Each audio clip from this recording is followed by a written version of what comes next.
Баршаңызға сәлем, менің каналыма қош келдіңіздер. Бүгін сіздерге өте дәмді болып шығатын түскі асқа және де кешкі асқа жасауға болатын мантының жасалу жолымен бөлісетін боламын.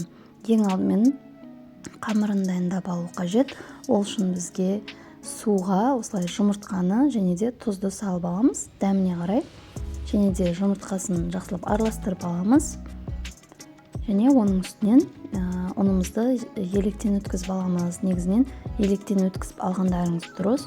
Өйткені қамырдың ішінде ешқандай түйіршіктер болмас үшін жайған кезде де ыңғайлы болады. Осылай ұнымызды електен өткізіп, әдемілеп қамыр жасап аламыз. Қамырымызды илеп аламыз. Керегінше ұн салып отырамыз.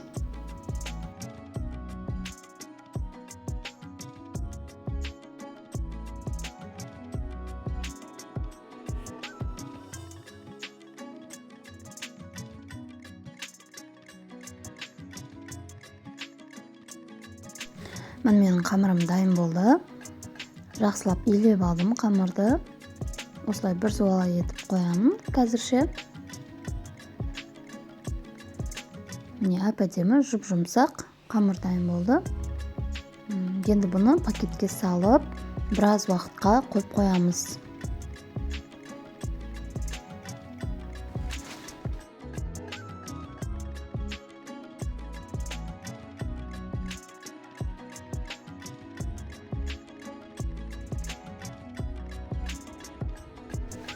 Қамырымыз бір 15-20 минут пакетте тұрғаннан кейін оны пакеттен алып, суалаларға бөліп қоямыз.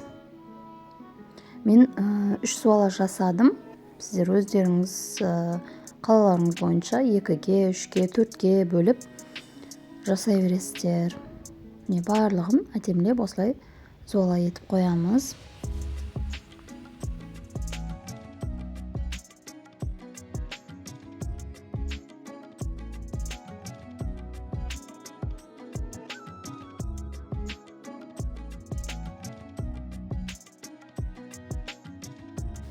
Оны да осылай пакетке салып алдым мен. Немесе сіздер ыдыстың өзіне салып, бетін жауып қойсаңыздар болады. Енді начинкасын, яғни ішіне қосатын салмасын дайындаймыз. Мен асқабақтан жасадым мантыны. Ең алдымен осылай пиязды майдалап турап аламыз. Майда болғаны дұрыс негізінен. Мантының ішінде үлкен болып жүргеннен осындай майда кішкентай болғаны әдемі болады.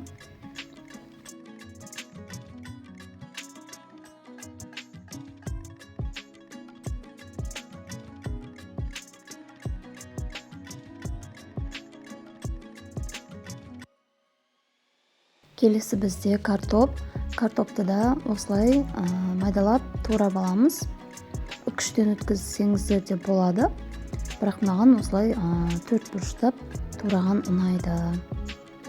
Осылай майдалап 4 бұрыштап турап шықтым картопты да.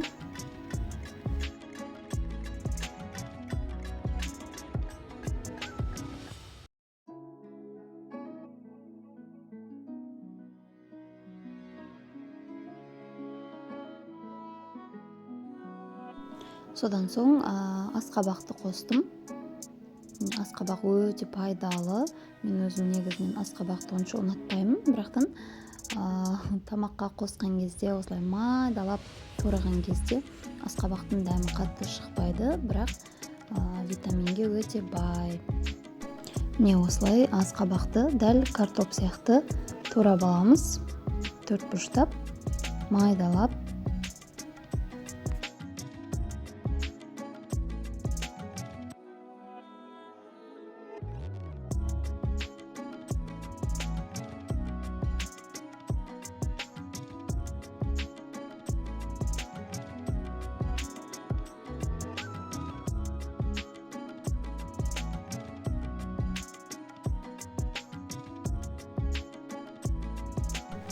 Енді оның үстінен тартылған етімізді қосамыз.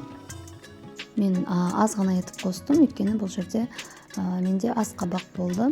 Сондықтан тартылған етті кішкене қостым. Енді оның үстінен дәміне қарай тұз қосамыз және де бұрыш қосамыз. Өз қалаларыңыз бойынша басқада қара бұрыш, қызыл бұрыш қоса берсеңіздер болады. Міне енді мен осылай қолмен араластырып алдым.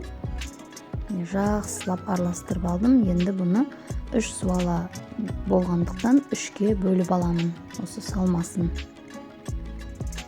Сонда барлығына теңдей жетеді. Міне 3-ке теңдей бөліп алдым. Енді қамырымызды жаямыз. Жаңағы бөліп алған 3 суаланың біреуін алып, әдемілеп жайып аламыз.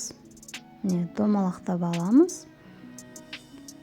Бірінші осылай оқтаумен осылай жайып шығамын, кішкене үлкейгенше.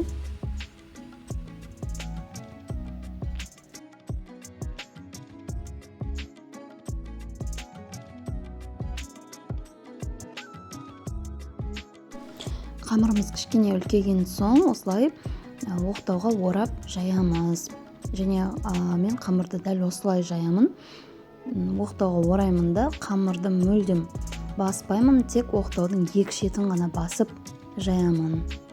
Сол кезде қамырым бір келкі әдем болып жайылады. Осылай. Сіздер де осылай жайып көріңіздер.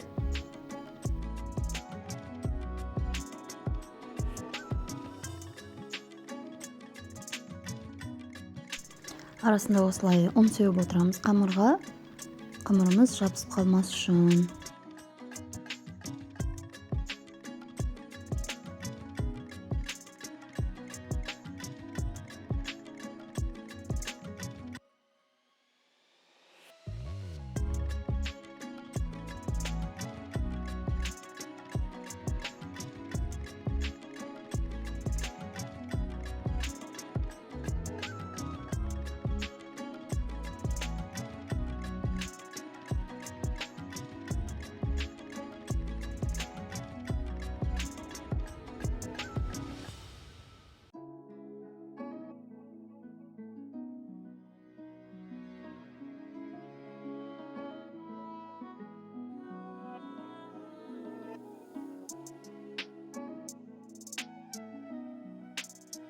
Қамырымыз үлкейген кезде оның қатты көп сеппейміз.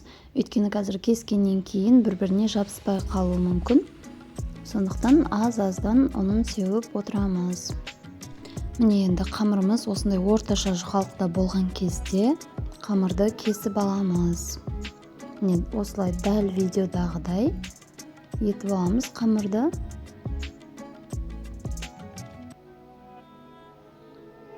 Енді кесеміз.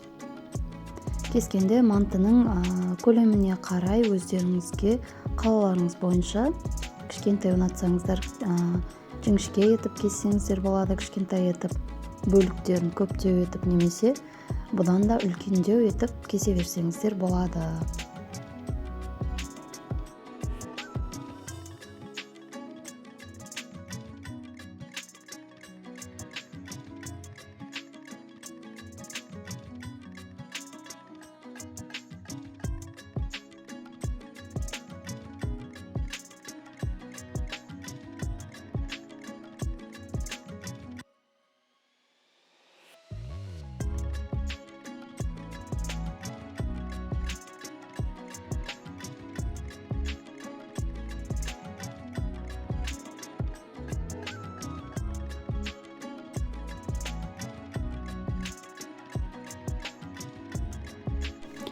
Бірінші барлығын осылай жайып аламын мен.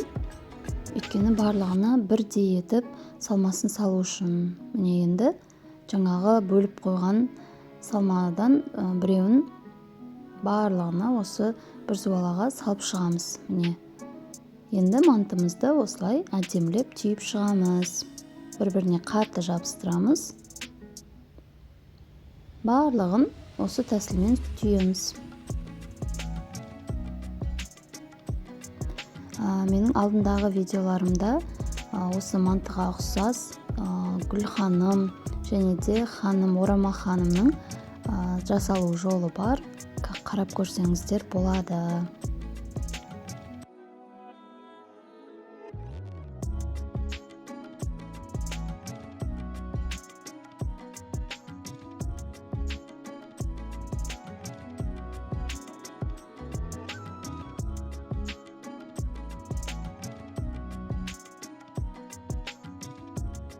Міне барлығын әдемілеп түйіп болған соң манты қазанымыздың листін аламыз да осылай астын майлап аламыз.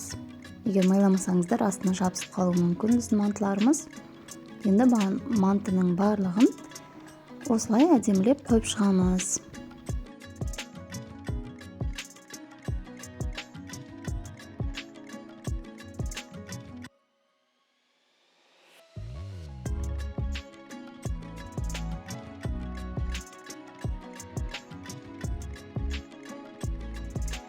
Енді мантылардың бетін де осылай майлап аламыз. Міндетті түрде майлаңыздар, әйтпесе мантымыз беті құрғақ болып қалуы мүмкін. Осылай майласаңыздар, беттері майлы, әдемі болып, дәмді болып шығады. Енді мантыларымызды қайнап тұрған буда мантываркаға салып 40-45 минут пісіріп аламыз. Міне біздің мантымыз дайын болды. Өте дәмді болып шығады. Осылай ыдысқа салып аламыз мантыны.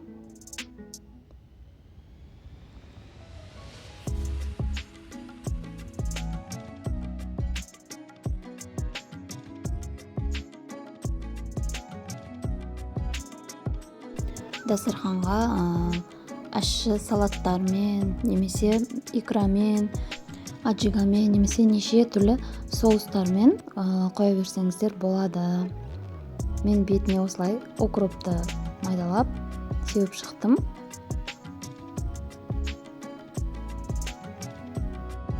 Сіздерге видео ұнаған болса, менің каналыма тіркеліп, видеоға лайк басып қойыңыздар.